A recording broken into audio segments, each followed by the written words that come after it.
ప్రపంచంలోనే అత్యంత ధనిక దేవుడు ఎవరంటే అనంత పద్మనాభ స్వామి. ఈ ఆలయంలో ఉన్న 6 గదులు తెరిచిన ప్రభుత్వానికి లక్షల కోట్ల నిధి దొరికింది. కానీ ఆ 7వ తలుపు దగ్గరికి వచ్చేసరికి అందరూ ఎందుకు అంత వణికిపోతున్నారు? అదే వాల్ట్ బి.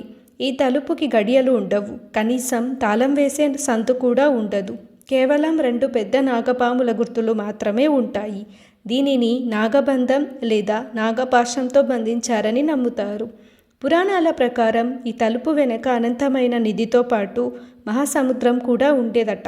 ఒకవేళ బలవంతంగా ఆధునిక యంత్రాలతో ఈ తలుపు తీస్తే భారీ ప్రళయం వచ్చి కేరళ మొత్తం నీటి మునిగిపోతుందని అక్కడ ప్రజల నమ్మకం.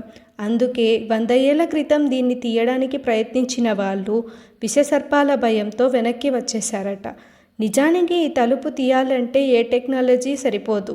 కేవలం అత్యంత శక్తివంతమైన గరుడ మంత్రం తెలిసిన సిద్ధపురుషులు మాత్రమే ఈ మంత్రోచ్చారణతో దీన్ని తీయగలరని చెబుతారు. కానీ ప్రస్తుతం ఆ మంత్రం తెలిసిన వాళ్ళెవరూ లేరు. మరి ఆ తలుపు వెనక ఏముంటుందని మీరు అనుకుంటున్నారు? నిధా లేక దేవుడి మహిమ? తెలిస్తే కామెంట్ చేయండి. ఇలాంటి మిస్టరీల కోసం ఇప్పుడే దైవదీప్తి ఛానల్ను సబ్స్క్రైబ్ చేసుకోండి.